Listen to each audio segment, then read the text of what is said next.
ఉన్న బంగారాన్ని విడిపించి ఆ రోజు ఆన్లైన్ రేటుకే మేము కొంటాం. Sharma gold company.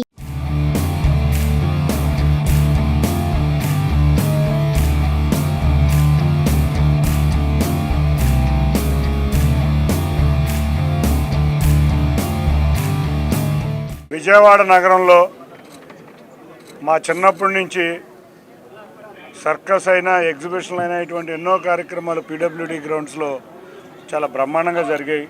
మన గౌరవ డాక్టర్ అంబేద్కర్ గారి స్మృతివనం అక్కడి నుంచి ప్రారంభించినాక మనకి స్థలాలు కరువైనవి. అటువంటి సమయంలో ఇక్కడ ఈ గ్రౌండ్లో ఎన్నో కార్యక్రమాలు జరుగుతున్నాయి. మొన్న కూడా మనం చూసాం, డూండి రాకేష్ విగ్రహం ఇక్కడ పెట్టడం జరిగింది. అంతేకాకుండా పలు దేవాలయాల నుంచి తీసుకొచ్చిన ఉత్సవ విగ్రహాలను కూడా ఇక్కడ ఏర్పాటు చేయడం జరిగింది. అదేవిధంగా ఈ సంక్రాంతి కానుకగా రామిరెడ్డి గారు వారి మిత్రులు అందరూ కలిసి ఇక్కడ కాశ్మీర్ జలకన్య ఒక చక్కటి కాశ్మీర్ ప్రాంతంలో ఏ విధంగా వాతావరణం ఉంటుందో, కానీ వారు కాశ్మీర్ అని పెట్టారు. కానీ నేను అనేది ఆర్కిటికా ఉన్న చోట ఎక్కడైతే పెంగ్విన్లు ఉన్నాయో అటువంటి వాతావరణాన్ని ఇక్కడ సృష్టించి విజయవాడ నగర వాసులకి సంక్రాంతి కానుక ఈ ఎగ్జిబిషన్ తెచ్చినందుకు నిర్వాహకులకు ముందుగా థ్యాంక్స్ చెప్తున్నాం. విజయవాడ నగర ప్రజలందరి తరఫున థ్యాంక్స్ చెప్తున్నాం. అంతేకాకుండా ఇక్కడ చూస్తే ఫిలిప్పైన్స్ నుంచి ఎవరైతే కళాకారులు వచ్చారో వాళ్ళందరూ కూడా బ్రహ్మాండంగా నీటిలో విన్యాసాలు చేస్తా, ఇవాళ జలకన్యలు నీటిలో విన్యాసాలు చేస్తా ఇవాళ విజయవాడ ప్రజలకి డాల్ఫిన్స్లో కానీ లేకపోతే పెంగ్విన్స్లో కానీ ఇవాళ ఆర్కిటికా కాంటినెంట్లో ఎటువంటి వాతావరణం ఉంటుందో అటువంటి వాతావరణాన్ని ఇక్కడ ఆర్టిఫిషియల్గా క్రియేట్ చేసి అటువంటి వాతావరణాన్ని విజయవాడకు తీసుకొచ్చి విజయవాడ నగర ప్రజలకు తీసుకొచ్చారు.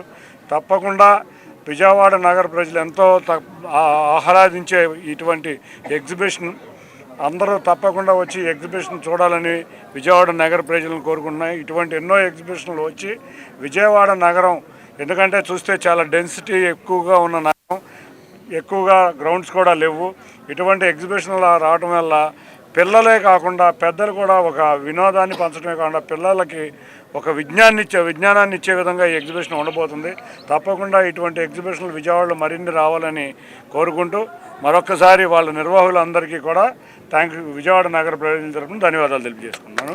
అందరికీ విజయవాడ నగర ప్రజలకి అందరికీ కూడా సంక్రాంతి శుభాకాంక్షలు. ఈ సంక్రాంతి రోజున ఈ సంక్రాంతి పండుగ పర్వదినాన మీరు అందరూ కూడా ఇవాళ రాష్ట్ర ప్రభుత్వం ఒకటే కోరుకుంటుంది, పండగ వాతావరణం ఉండాలి, రాష్ట్రమంతా పండగ వాతావరణం ఉండాలని కోరుకుంటుంది. అందుకే మనం చూస్తే పల్లె పండుగ అని అంతేకాకుండా పట్టణాల్లో రకరకాల పండుగలు చేసుకుంటా చూస్తే విజయవాడ నగరంలో మొన్న కూడా నారా చంద్రబాబు నాయుడు గారు డ్రోన్ షో చేశారు.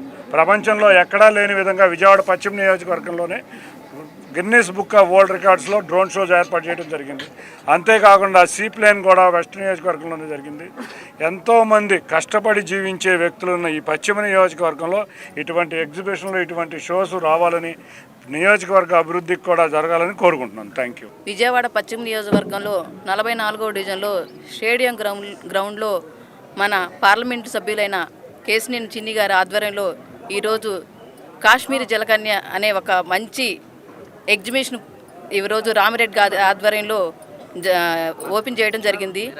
అంతేకాకుండా సంక్రాంతి కానుకగా ఈ ఎగ్జిబిషన్ ప్రారంభించి మనందరికీ ఎంతో ఆహ్లాదకరమైన వాతావరణాన్ని మనకు అందించినటువంటి రామిరెడ్డి గారికి, అలాగే ఇక్కడికి వచ్చినటువంటి మీ మీడియా మిత్రులకు, ముందుగా మా నాగుల మీరా గారికి, ఇక్కడ వచ్చిన తోటి కార్పొరేట్లందరికీ, మరీ ముఖ్యంగా ఇక్కడ మీ విజయవాడ నగర ప్రజలందరికీ కూడా సంక్రాంతి శుభాకాంక్షలు తెలియజేస్తూ ఈ అవకాశం ఇచ్చిన మీ అందరికీ ధన్యవాదాలు తెలుపుతూ, అలాగే మా కేసినేని చిన్ని గారికి సంక్రాంతి శుభాకాంక్షలు తెలియజేస్తున్నాం సార్. థ్యాంక్ యూ అండి. ఈరోజు ఎగ్జిబిషన్ చూస్తుంటే గతంలో ఎప్పుడూ లేని విధంగా పశ్చిమ నియోజకవర్గంలో ఇంత అద్భుతమైనటువంటి ఎగ్జిబిషన్ ఏర్పాటు చేసినటువంటి వారందరికీ, దానికి సహకరించినటువంటి పార్లమెంట్ సభ్యులు చిన్ని గారికి మా పశ్చిమ నియోజకవర్గం తరఫున హృదయపూర్వకంగా ధన్యవాదాలు తెలియజేస్తూ ఉన్నాను.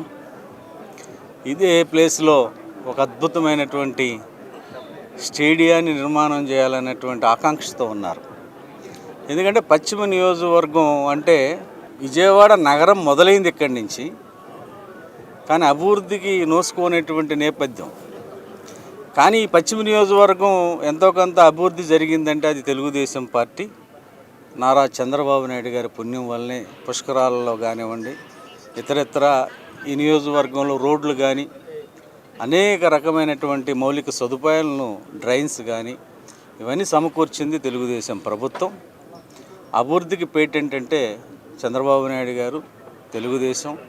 ఇవాళ మన అదృష్టం కొద్దీ ఒక ఉత్సాహవంతమైనటువంటి, ఒక తపన కలిగినటువంటి, ఏదైతే ప్రజలు అవకాశం ఇచ్చారో ప్రజల హృదయాల్లో శాశ్వతంగా ఉండాలి, మనం ఎంపీగా ఎంతకాలం ఉంటామనేది కాదు, మనకు ప్రజలు ఇచ్చినటువంటి అవకాశానికి పశ్చిమ నియోజకవర్గానికి ఏదో ఒక రకంగా అభివృద్ధి చేసి ఆ అభివృద్ధిలో మనం కనపడాలనేటువంటి తపంతో అనేకమైనటువంటి ప్రణాళికలు. నేను ఖచ్చితంగా చెప్తున్నాను, ఈ సందర్భంగా రానున్నటువంటి ఈ 4 ఏళ్ల కాలంలో మాత్రం పశ్చిమ నియోజకవర్గం అందమైనటువంటి నియోజకవర్గంగా తీర్చిదిద్దటంలో ఏమాత్రం సందేహం లేదు. 1 టౌన్లో ఏదైతే సర్కిల్స్ ఉన్నాయో అవన్నీ చాలా అందమైనటువంటి తీరులో చేయాలి. ఇక్కడ పేదవాళ్ళకి మంచి హాస్పిటల్స్ కావాలి. పేదవాళ్ళు కానీ, ఉన్నవాళ్ళు కానీ, మధ్యతరగతి వాళ్ళు కానీ వాళ్ళ బిడ్డలు ఆడుకుంటానికి ఆట స్థలాలు లేనటువంటి నేపథ్యం. మన అదృష్టం కొద్దీ ఎంపీ గారు వాళ్ళ ఆంధ్ర క్రికెట్ అసోసియేషన్ అధ్యక్షులు అయ్యారు.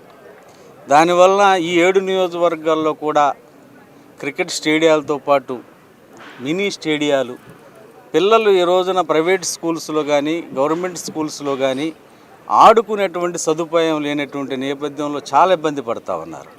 పిల్లలు ఆటల మీద దృష్టి పెట్టాలి. ఎప్పుడైతే ఆడుతారో వాళ్ళ మానసికంగా ఎదిగేటువంటి అవకాశం ఉందనేటువంటి ఆలోచనతో ఎంపీ గారు 7 నియోజకవర్గాల్లో ఉన్నటువంటి ప్రభుత్వ కళాశాలల్లో నిరుపయోగంగా ఉన్నటువంటి గ్రౌండ్స్ అన్నిటినీ వారి సొంత డబ్బులతోటి ఆ గ్రౌండ్స్ అన్ని బాగు చేయించడమే కాకుండా దానిలో ఆటలు ఆడుకుంటానికి కావాల్సినటువంటి సామగ్రిని, నెట్లు కానీ ఏమేమి అవన్నీ కూడా వారు సొంత డబ్బులతో తయారు చేపిస్తూ ఉన్నారు. ఇది నిజంగా చాలా అభినందనీయం. అంటే ప్రజాస్వామ్యంలో ప్రజలు అవకాశం ఇస్తే ప్రజల కళ్ళల్లో ఆనందం చూడాలనేటువంటి తపంతో ఈరోజు చేస్తూ ఉన్నారు. స్థానిక శాసనసభ్యులు కూడా సుజనా చౌదరి గారితో ఎప్పటికప్పుడు మాట్లాడుకుంటూ మనకు ఎంతో గర్వకారణమైనటువంటి కనకదుర్గ గుడిని అద్భుతమైనటువంటి రీతిలో తీర్చిదిద్దాలని, అదేగా ప్రకృతి ఇచ్చినటువంటి భవానీ ఐర్లాండ్లో ఒక అద్భుతమైనటువంటి టూరిజం సెంటర్ని ఏర్పాటు చేయాలని అనేకమైనటువంటి ప్రణాళికలతో ఈరోజు ముందుకు వెళ్తూ ఉన్నాం. తప్పకుండా రానున్న రోజుల్లో ఇలాంటిది పర్మనెంట్ ఎగ్జిబిషన్ కావాలి. ఢిల్లీలో అప్పుగర్ లాంటిది, ఎవరు ఢిల్లీ వెళ్ళినా ఎంటర్టైన్మెంట్ కోసం పిల్లల్ని తీసుకుని అక్కడికి వెళ్ళేటువంటి నేపథ్యం ఉంది. అట్లా విజయవాడ సిటీకి పర్మనెంట్ ఎగ్జిబిషన్ ఒకటి కావాలి. దాన్ని ఎంపీ గారు ఏదైతే విజయవాడ నగర ప్రజలకు ఉన్నటువంటి కళని, ఆకాంక్షని ఆచరణలో పెడతారని ఆశిస్తూ అందరికీ ధన్యవాదాలు తెలియజేస్తూ సెలవు తీసుకుంటాం.